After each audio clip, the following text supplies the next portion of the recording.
Lagi mong tatandaan, diyan ka nagsimula. Yung 100 piso nila ang bumuhay sa'yo nung ikay walang animal ka. Isipin mo, sumikat ka, pangit ka. Diba? Ang dami nagpapapicture sa'yo dahil kahit pangit ka, hihiyain mo pa. Tingnan mo naman itsura nung nagpapapicture sa'yo at saka sa itsura mo. Dapat kung binigyan ka ng pagkakataon ng Diyos na mapunta ka dyan sa ganyang pedestal, lalo kang maging mapagpakumbabang animal ka. Biruin mo, ang haba, ang layo ng pinanggalingan, pipila ng 3 oras para lang makita yung diwatang engkantong lubugang panga.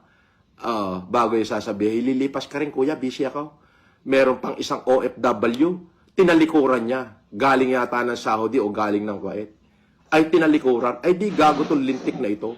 Tignan mo naman yung itsura ng diwatang lubugang panga. Ay mukhang kabayo tapos kung maka-isnab ng tao, mukhang dugyot. Alam mo yung dugyot? Oo. Ay kung mang-isnab ng tao, ganun-ganun na lang, ay masakit sa damdamin yon. Diwatang lubugang panga. Advice ko lang sa'yo, maging makatao ka na, ha? Huwag kang magyayabang. Tanda mo.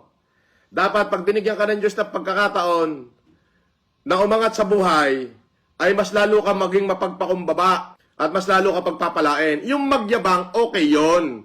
Pero yung manghamak ka ng kapwa, ay hindi yun okay. Katulad nung may nagpapabati sa'yo, galing pa sa malayo, ay sabi mo, ililipas din yan, kuya. At yung sinabi mo pa na na hindi mo ikayayaman ng 100 piso ng iba, ay walang yakang. Maging mapagpakumbaba ka at nanlalo kang pagpalain. Okay lang yung magyabang ka, yung, mayaman na ako, marami na akong ganito. Okay yon. At least wala ka tinatapakan. Pero, yung manghamak ka ng maliliit na tao, hindi yun okay.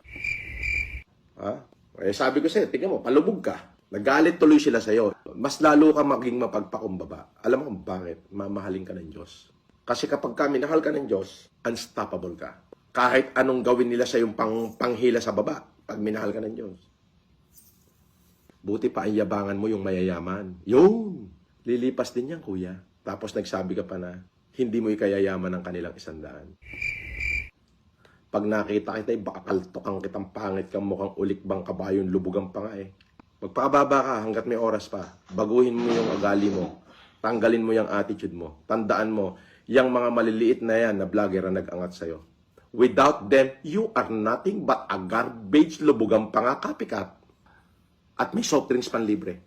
Siguro naman sa 5 buwan, kaya namin pakainin yung buong NCR lahat ng street dweller dyan. So magbago ka. I'd have no time for bullshit, diwata. Oo, wala akong time sa bullshit Ako mayabang ako, pero pag sinabi ko, tagamo sa bato mangyayari at gagawin ko. Kahit na ibuwis ko pa yung buhay ko, basta pakinabangan ng mga mahihirap na tao. Natuwa ako minsan sa tagumpay mo. Sabi ko, hindi hadlang ang kahirapan para makamit ang pangarap. Pero sana, nung binigyan ka ng Diyos ng pagkakataon na makarating ka sa pedestal, sa tulong ng mga maliliit na vlogger, sana hindi ka nagkaroon ng ganyang klaseng attitude. Yun. Bibigyan kita ng chance. Tatanungin niyo ako, sino ka para magbigay ng chance? Hindi, ako lang naman yung magpapabagsak sa'yo pagka nag-visit mo ako. Seryoso yun. So ngayon, kung magbabago ka, baka magbago rin ang isip ko. Okay lang yun, magyabang ka dun sa matataas. Huwag na dun sa mababa. Tandaan mo, nung walang-wala ka, sila